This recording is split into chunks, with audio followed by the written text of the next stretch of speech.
Domain tools help security analysts turn threat data into threat intelligence. They take indicators from your network, including domains and IP addresses, and connect them with nearly every active domain on the internet. Those connections drive risk assessments, help profile attackers, guide online fraud investigations, and map cyber activity to attacker infrastructure. Fortune 1000 companies, global government agencies, and leading security solutions vendors use the Domain Tools platform as a critical ingredient in their threat investigations and proactive defenses. For more information, visit securityweekly.com/domain tools. The greatest threat to businesses today isn't the outsider trying to get in. It's the people you trust, the ones who already have the keys, your employees, your contractors, and privileged users. 60% of online attacks are carried out by insiders. To stop these insider threats, you need to see what users are doing before an incident occurs. Observit combats insider threats by detecting risk activity, investigating in minutes, effectively responding, and stopping data lost. Give it a test drive at observit.com/securityweekly. Are you looking for high-performance data storage that's easy to use yet secure enough for the Department of Defense? Look no further. Racktop Systems gives business software-defined data storage complete with embedded compliance, security, and data encryption. Don't let cyber threats, regulatory demands, or the complexity and growth of your data overwhelm your business. Racktop's high-performance data management platform gives you the tools you need to address the most demanding data challenges. Think beyond storage. To learn more, visit racktopsystems.com. Oh, hey, we're here. Wow, the camera's on. Look at that. We're here. Surprise! We're here at DEF CON. I'm Paul Asadoorian. This is Matt Alderman. We're talking about all the fun things we learned at Black Hat about the really so many different security solutions, and to think that we only met with a small portion of all of the vendors. I mean, there was over 300 or close to 300 vendors exhibiting at Black Hat. We met with a small number. I'm just my brain is full with everything that I learned about all these vendors, and it was just. And we're doing it from the comfort of this beautiful cabana at the Caesars poolside. We were here at Caesars today. When we were at Black Hat, we were at Mandalay Bay. We're doing it from the pool area. I mean, it's hot, but we can go swimming. Maybe after the segment. Yeah, maybe after the segment we might go cool off. Man, I'm sitting here sweltering in headsets. But it's all for you, the listeners, all right? These are the sacrifices we make. We sit in a pool cabana, we smoke cigars, and we have drinks, and we talk about security, all so that you can learn. Now, at least we have our clothes on. We do, yeah. At least we're not doing podcast naked. We're not podcasting naked, no. All righty. So, I don't know where you want to start, Matt. I met with Armis. Oh, I have not talked to them. IoT security company. I put forth to them, and this is where I'm seeing the convergence of IoT security companies and NAC vendors, network and mission control. Yeah. And I didn't quite understand the problem. And basically, it was explained to me, let's say you have a retailer that has a couple thousand stores in the U.S., right?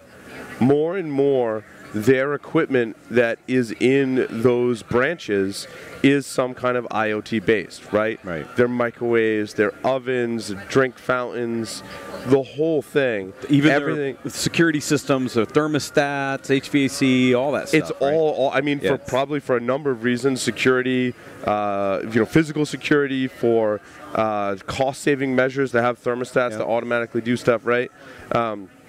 So the challenge is, how do you protect the transactions that are happening at the store and the computing infrastructure while still allowing these devices that don't have a monitor, mouse, or keyboard on them to securely connect to the network?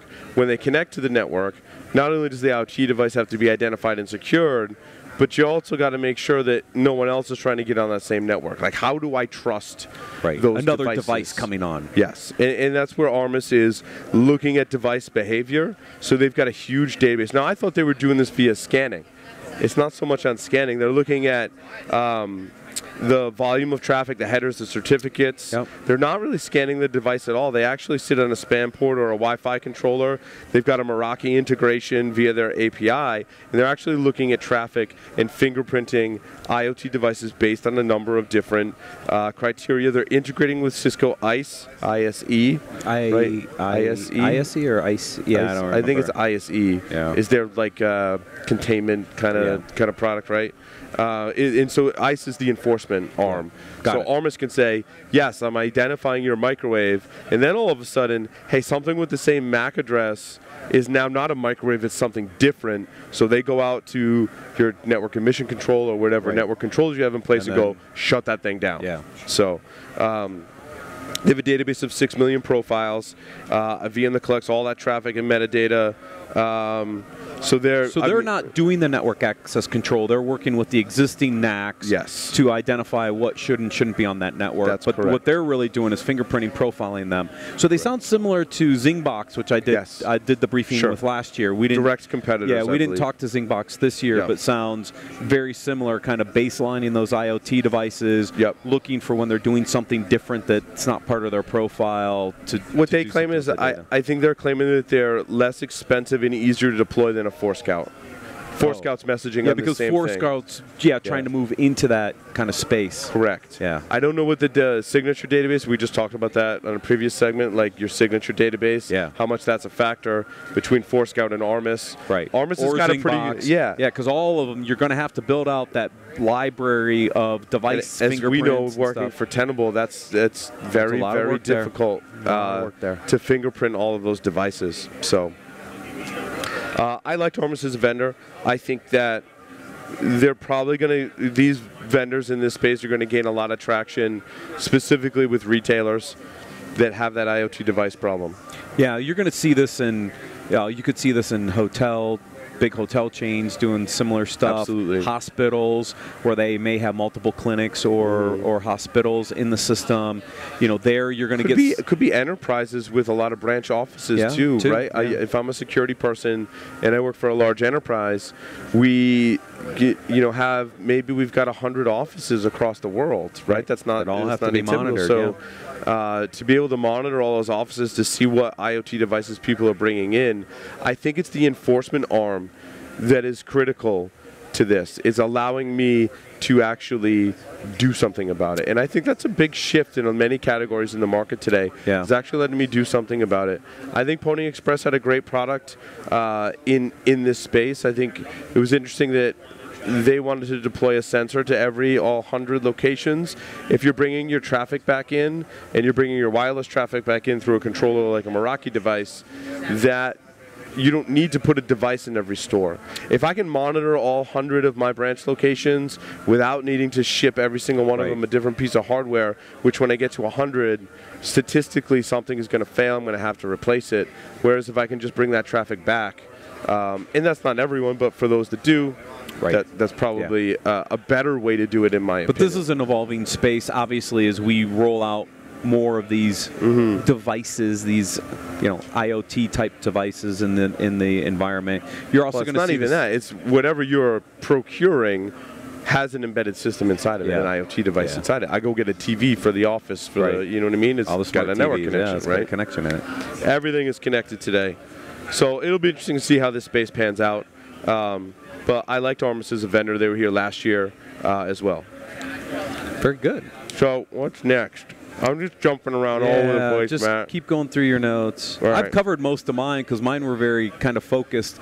We covered a bunch of them yesterday on the other segments. I did a briefing with Bironas, security analytics and data security. They're basically a competitor with StealthBits. Oh, okay. So they do very much the same thing, data governance, basically allowing you to know where all of your data is, identify it, put a severity or classification to it, manage and control who has access to what, right? And I think that's really the resounding thing you can get from a company like Bironas or StealthBits is, here's my Active Directory infrastructure.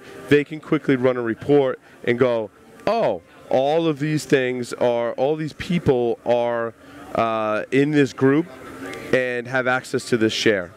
And then you're like, wait, why all those people have access to that, right? Yeah. So it's auditing your privileges, controls, and roles inside your organization. If you're concerned about that, I mean, if you've got Active Directory and you're of a certain size company, if you haven't gone to a StealthBits, which I like StealthBits, they're a sponsor today. Bironas is certainly a competitor in that space as well. these companies will offer you sometimes a free download to do it on yourself, by yourself. I think StealthBits offers a free assessment with Bironas. You can contact them, but they'll do that assessment for free. Oh, and nice. 100% of the time, what both of these companies are reporting to me is when, you know, if Matt has a company and Matt does this, you're going to be surprised as to what they find. Yeah. They're going to find stuff you're like, wow, I really need to get a handle on that. Right. So I encourage folks to go. It's the similar get problem that to the demo. identity problem, right? Once you give access and authorization to something, it never goes back, right? And the Right. same thing's happening with shares and all kinds of stuff in Active Directory. Sure. They just keep expanding, and then lo and behold, you know, a large amount of the population in your environment has access to stuff that you probably never intended them to have access to. Bironas is working on an automation engine that can go fix all your file permissions automatically. Ooh, that would be really cool. What they claim is that, you know, let's say I'm a healthcare organization and I've got 1 million open shares, right? If I create a project, it's going to take me a year to remediate all that. What they're saying is they have an automation engine that can do it in a couple of days. And so they're working on that automation. Yeah. And again, cool. it's moving. There's a lot of vendors that sit on the prevention side of the house, gives lots of data, collects lots of data, but now it's actually doing something with that data. Right. And those companies that are willing to kind of step across that line and actually provide capabilities, I think is very interesting because, look, who's going to spend all the resources and all the time to do that? But if you can give somebody some automated tools to do that, it makes it a lot easier to take the data you collected and actually make it actionable. Have you ever met with InSilo? We're going to flip back to Endpoint. No, I haven't met with them. So I did a briefing with InSilo. They contain known and unknown endpoint agent deployments, full orchestration. Basically, their claim to fame is they're able to create a history of what that malware has done. He's like, I don't care if you infect the system, but when it gets to the point where it's going to detonate and do something, he's like, we can contain it. And that's not unique. What's unique is, he's like, we can go all the way back in the chain. So they log or store that chain and say like, well, I got to this process, which is a standard Windows process. However, this process is now trying to steal credentials and encrypt something. Okay, we're going to stop that. But then, how did that process get hooked? Oh, it was hooked by this DLL. Where did that DLL come from? Well, it came from this other process, and this other process had these file system and registry things, and that was tied back to this user. So they can basically reverse engineer the kill chain, for lack of a better. I hate that term. I can't even believe I just said that. Damn it. They reverse engineer the path that the malware took on the system to allow you to basically find patient zero. So how are they doing it, though? They doing it in memory? They doing it in... It is all memory. File? I believe it is all memory-based. Yes, yes. It would be my assessment in meeting with them. So I thought that was pretty cool. It's really hard to differentiate on the endpoint side. It is. What they're saying is, a lot of vendors out you know, there. again, they're messaging on we're easy to deploy. EDR is a lot of work to configure. Their model in running it on the system in that way. Most of these guys running in memory or running at the kernel layer. Is it really that easy to deploy sometimes? I don't know. Right? Yeah. I mean, there's others doing it. So, I mean, it's definitely there. But how many kernel drivers do customers want? Yeah, because they're basically like flipping a no execute. When it gets to a certain stage, they're like, yeah, it's done. It can't execute anything. So WannaCry can be on the system, but it can't do anything. Right. It can't leverage. I think he said their business increased threefold after WannaCry. Yeah. So they do have a valid play in the endpoint. Yeah. I mean, obviously they're solving problems Especially going for after customers. ransomware and those sorts of attacks. Absolutely. Interesting. So that was interesting. Again, the endpoint market is very, very crowded. Yes. And very, very difficult hard to differentiate. And which is why rip and replace. We talked about rip and replace. Which is why I don't spend a lot of time briefing there. I mean, look, you've kind of got your major leaders out there. You know, now that Carbon Black's public, you're going to start to see, I think, CrowdStrike and Tanium getting ready to go. You're going to see some good exits in the IPO market. CrowdStrike will likely be the next one to go. Yeah, I think that's true. I mean, Tanium was trying to get out. They had to make some changes. Some internal struggles. Yeah, they had some personnel issues. Yeah, they lost a good chunk of their executive team, had to rehire pieces of those, get ready. But I think you're right. I think CrowdStrike's probably the next logical one to go out based on where they are on the business side. Because their customers love them. I mean, they have just diehard customers that absolutely love what CrowdStrike's doing. And yeah, people have their following with the Tanium, CrowdStrike, and Cylance, I think. And Carbon Black, yeah. And Carbon Black, yeah. Yeah, Carbon Black's already out. They had a great IPO, you know, I don't think you're going to see much more consolidation in that market because people are just going to go with what they like. Yeah. That's kind of what I'm hearing. Yeah. Yeah. So then we met with Onapsis, who was a sponsor for a long time. I got a chance to catch up with JP he's the founder of Onapsis. We hadn't chatted in some time. And I don't know if they're 200 employees. I won't read off their They're the their ones revenue. Doing security for SAP, right? Yes. Yeah. SAP and Oracle now. Oh, okay. So they've expanded increased their portfolio to more business critical applications. Essentially, what's happening in this market today is that 70% of the vulnerabilities being disclosed in SAP and Oracle business critical applications are coming out of Onapsis research team. Oh. If you want to understand your vulnerabilities and exploits in SAP, these are the people to talk to. So I remember working for Qualys way back in the day because I worked for them in 09 to 12, and we used to have customers coming up going, what can you do to detect vulnerabilities in SAP? And SAP is really, really hard. So specialized. Because each version is so different as they kind of upgraded, and it was really difficult to build good vulnerability checks around all these variations of SAP.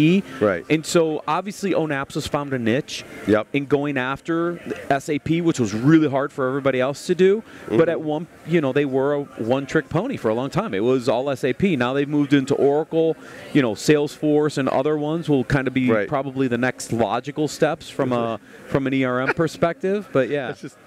So a couple of interesting things that are coming out of Onapsis are they worked with Digital Shadows, very similar threat intel, similar to a Flashpoint, a little more on the operations side, but they also have a dark web component to them. They've archived some. I actually did a informal briefing with Digital Shadows, so I know a little more about them.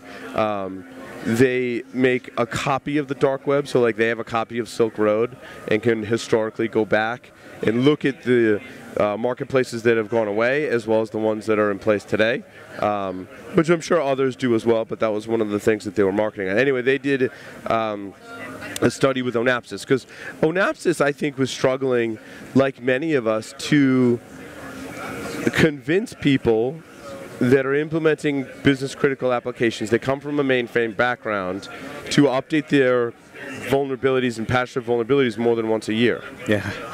So they did a study and said, look, on the deep web, there are folks trading exploits and asking about exploits for SAP, for example. So they proved, like, attackers are targeting these systems. Look, we've done the research with Digital Shadows. That's where all the transactional. But he said something interesting. He said, I'm like, so you guys find 70% of the bugs in these business critical applications. I'm like, when Digital Shadows did the research, did they tell you about anything you didn't know? Like, they tell you about a 0-day you had no idea. He's like, no. He's like, everything they found we knew about. He's like, because there are so many vulnerabilities and nobody patches them, they don't need a 0-day exploit. Right. And they're highly specialized kind of systems too. So yeah, so it's hard to do the research. Exactly. And so look, if you're an attacker and you're going after SAP, first you have to know the version of the SAP, then you have to figure out what the vulnerabilities are out there. It's a lot of work for an attacker. So if there's no vulnerabilities that haven't been patched, it's a lot easier to go after that stuff. Right. It's a low-hanging fruit. Yeah, so Onapsis is a scanning solution. In addition, they've also added a monitoring solution and a monitoring component as well. I believe they've also added like what I kind of is called like a virtual patch. Like they can put some remediations in place until until someone can patch it. Yeah, I'm still waiting to see how virtual more things. Yeah, I mean, we've loved the concept of virtual patch. Question is, who's actually doing it effectively out there? Right. A lot of people talk about it. I don't know how well it's effectively done, but interesting. I don't know how well they're messaging or implementing that virtual patch. I did have a note that they're integrating into change control process and telling people about the impacts, right? To try and give them a better picture of what could happen. Like, hey, you have this vulnerability that exists. Here are the impacts, and they're integrating into the change control processes. Yeah, so that was pretty much it there. Did you want to talk about digital shadows and yeah, let's do that. We did. Who else is in that space? Risk IQ. Risk IQ. I did talk to Risk IQ. I got a demo of Risk IQ. I spent some time with Digital Shadows. Flashpoint's out there. I did not spend time with Flashpoint. Flashpoint's more highly specialized in the dark web, whereas Risk IQ and Digital Shadows. Digital Shadows are more on the operational side of it. Yeah. Where they're actually actively fingerprinting your external assets. Right. So we'll talk about Jeremiah Grossman's company in a minute. Risk IQ and Digital Shadows are combining through some of their own research and through partnerships, combining, okay, give me your IP address space, give me your domain names, I'll take it from there, I'll tell you about all your assets in general. Those could be Amazon AWS. Right. Anything that's public facing. Everything public facing is considered an asset. I will tell you about that. Then I will cross-reference that. If I found email addresses, I'll tell you if those are being traded on the dark web for credentials. I'll tell you if any of your domains are being targeted in those kinds of things. And then you have the bit sites and the security scorecards actually trying to put some scoring around the that data to really understand kind of how secure or not secure it is. So then they're adding kind of a layer on top of those guys and doing some scoring. I've seen those vendors for a while out there. They've done some work with on the third-party side. You know, as you think about, okay, is this vendor that I'm using, what's their bit site or security scorecard look like? Right? How secure is that base score? Now, obviously, there's a lot of details behind that on their internal processes and internal controls as well, but a lot of people use those base scoring mechanisms now just to get a gauge of, okay, is the vendor, at least on their external stuff, doing a good job or not? Oh, right. Yeah, and we're talking about for mergers, acquisitions. And or like even just third-party contracts. Yes, in partnerships. Yes. Right, yeah. No, totally. But need to leverage some of this kind of same data. But then they need access to that. Right, but then they're putting that kind of putting a score on it. And evaluation on top of it. So, I think there's almost three kind of subcategories in here, right? There's the ones that are putting a score on it to use for the use case you just mentioned. There's the Risk IQ Digital Shadows that are combining some of that deep web, dark web intelligence with external mapping. And then there's just companies that are just doing the mapping. And they're like, you can take our mapping and feed it into whatever you want, but we're going to be good at mapping. Got it. Cadium is one of those companies today. That's with a Q, Qadium. So Cadium is one, and Jeremiah Grossman and Arsnake. Now, those who have been listening to the show for a long time are very familiar with these characters from web application security, and they've got a long history in security today. It's not their first rodeo. They started a company called Bit Discovery. Hold on. I'll get there. It's in my notes. There's Digital Shadows. We talked about them. So I got my notes. I was very, very impressed. Basically, Jeremiah is going after being the best in external discovery of your assets and doing it the most accurately and the fastest. So I posed to him some challenges. So I'm like, I've looked into this recently, Jeremiah, and this was really what impressed me. And I asked him specifically how he overcame some challenges. I'm like, the first challenge you have when I go grab open source tools is if I want to screenshot every single website that I found externally, right? I mean, this is something we've been doing we did this at Tenable, maybe even before you started, we were doing the screenshotting of your external assets, right? But it's pretty simple. I basically do a DNS discovery tool, right? Like there's one called Subfinder. Basically brute forces and uses multiple sources to figure out everything.securityweekly.com. Tell me about all those hosts. Then I'm going to go to all of those hosts on HTTP and HTTPS, or maybe be smart about it and have some intelligence there.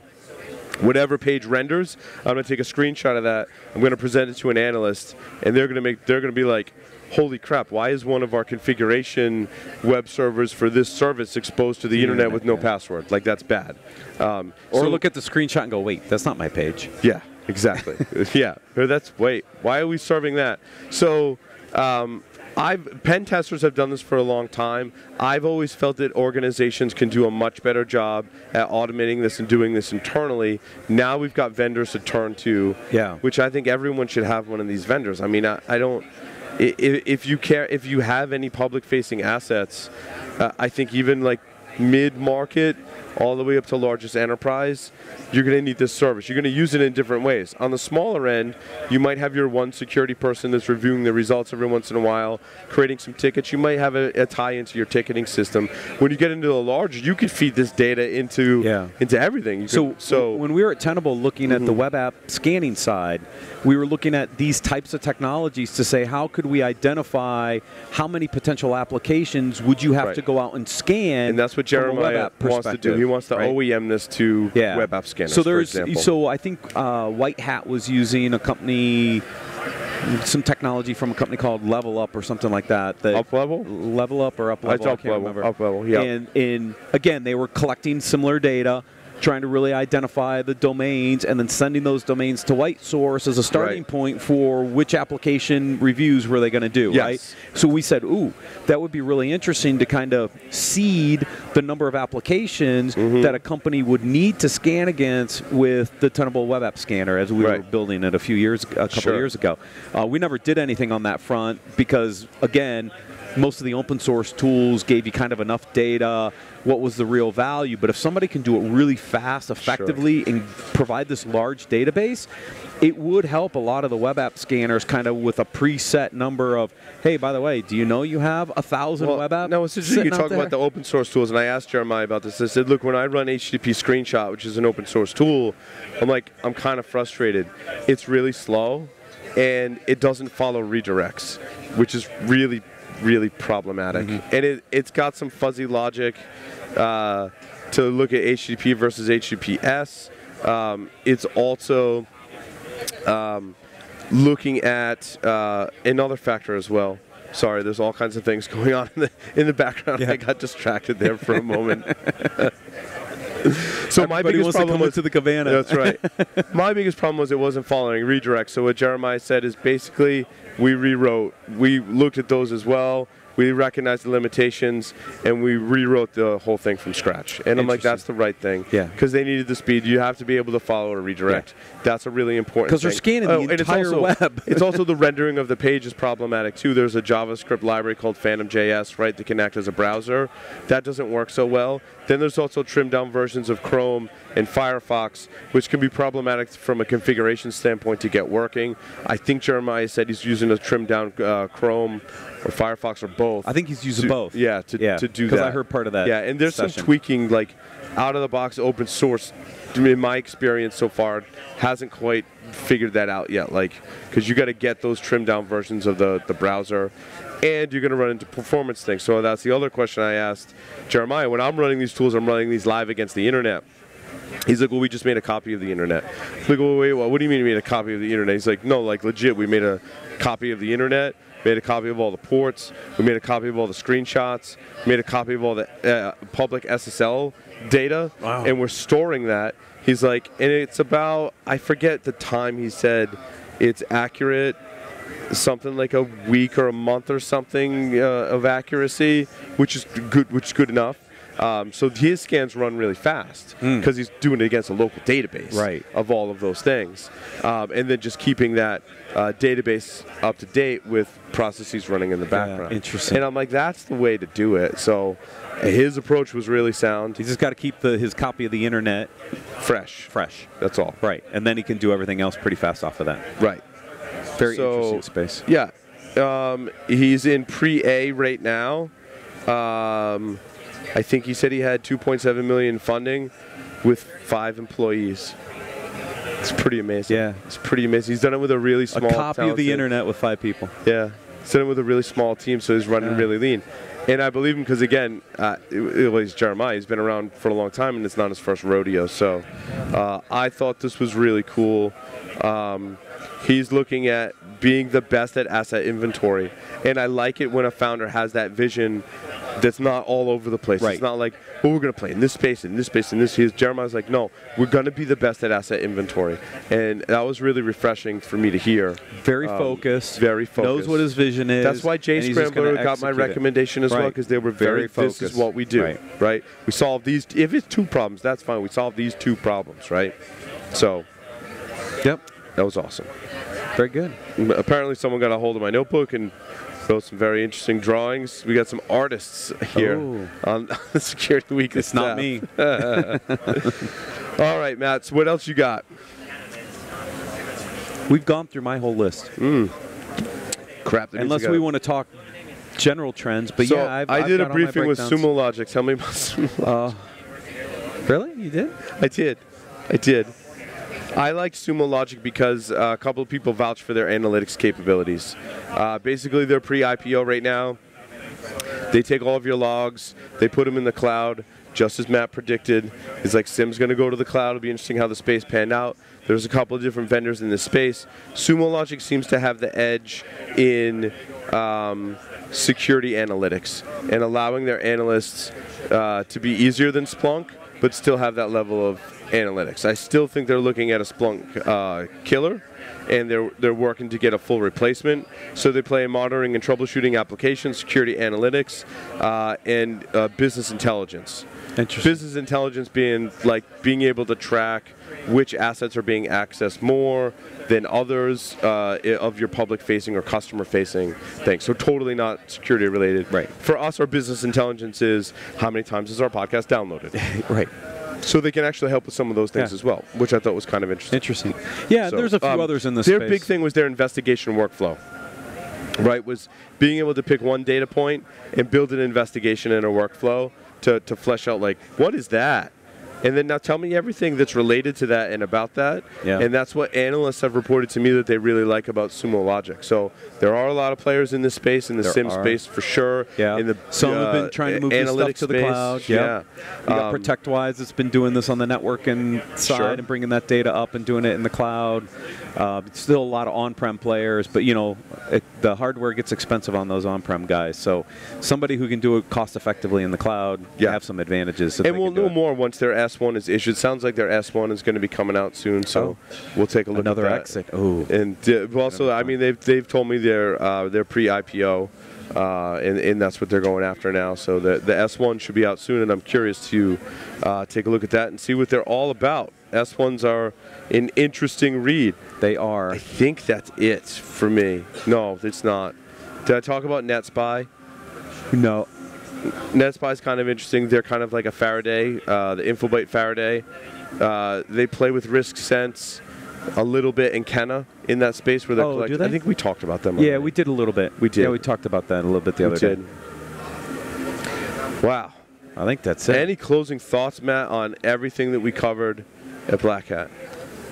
Holy cow. Lots of vendors. Lots of vendors. Lots of new vendors. Lots of new interesting technology. But if you're a new vendor in this space, remember, you got to figure out your point of view. You got to figure out the problems you're trying to solve and articulate that out, because you have to differentiate yourself in a very crowded market now. And that's what I loved about Jeremiah Grossman. He was spot on. He was like, dude, we solved the problem where no one knows what assets they have at any given time. We're going to be the best at asset discovery, and we're going to be flexible on how you use us. You can buy us directly, or if you want the best asset discovery service, we're happy to OEM or partner with you, or have you as a reseller. Like, dude, that's a great way to look at it.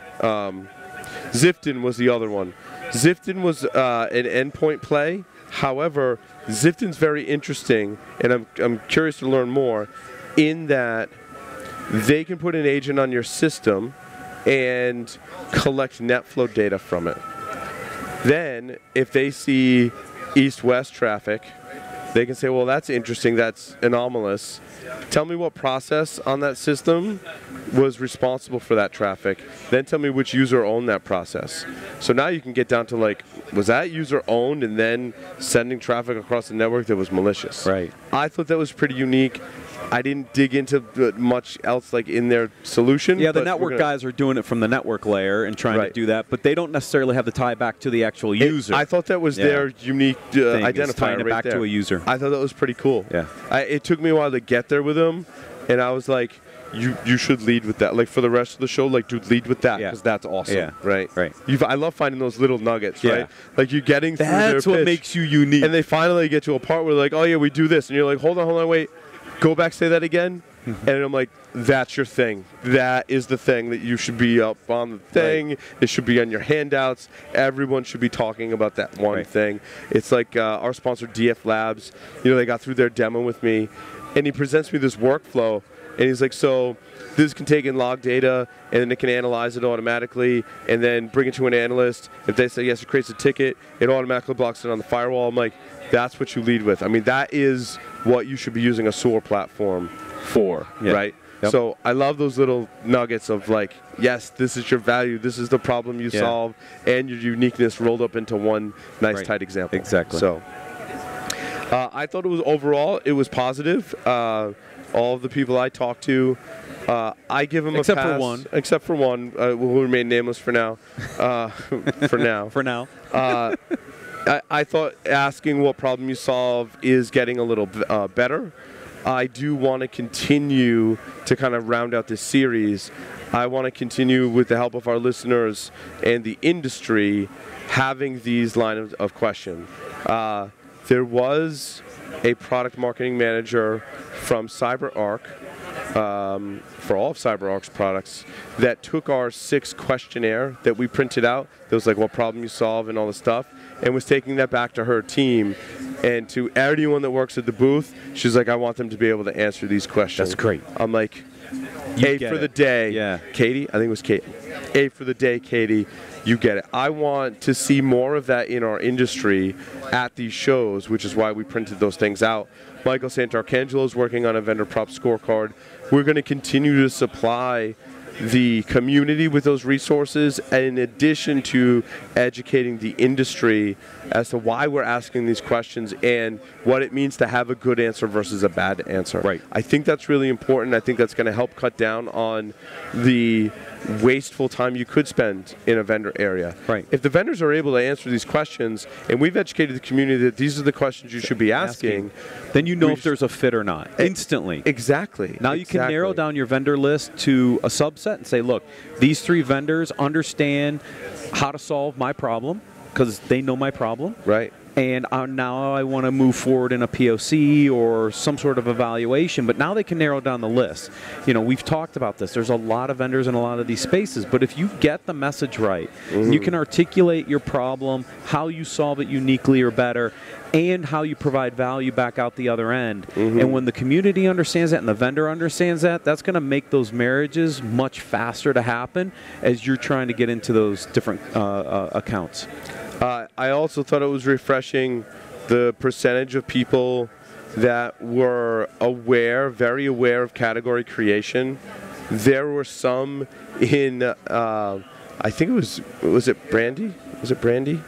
She said she's in a sales role, and she said she listens to Play Bigger in the car just like all the time. Like that's constantly, they're trying to create a new category, and they're really into the Play Bigger. And there was a lot of vendors I spoke to that were very aware of more aware of category creation than I think in years past. Yeah, and that was refreshing to see. Yeah, but remember, Play Bigger only starts with is one piece of the puzzle. Oh my right? God, yes. You can't just create a category without all the supporting problem, value, understanding the buyer personas under it. Your processes, your messaging, branding, it all has to come together. It has to come together because you have to build content to support the category. Defining a category by itself is not enough, and I think that's Play Bigger is about creating the category. It's not how to sell it. Correct. You can create the category and be great. That's good for you, but if you don't know how to sell it, that's where the brain audit comes in. Yes, and that's where Never Split the Difference comes in. That's where How to Win Friends and Influence People comes in. Is how to communicate and sell, and that's what those books are really about, and that's much of what we cover on Business Security Weekly. Right. So, fantastic. That rounds out our Black Hat coverage. I am so excited that that is done for now because we covered a lot of ground. We did. A ton of ground. A lot of segments. In 2 days. And which I can't wait to get everyone's reaction and feedback once these air. So we're going to move on to more fun and different segments because we're tired of talking about vendors for now. Thank you for watching this interview from Las Vegas. If you want to watch and learn more, go to securityweekly.com/summercamp18 or go to our YouTube channel Security Weekly to view the playlist.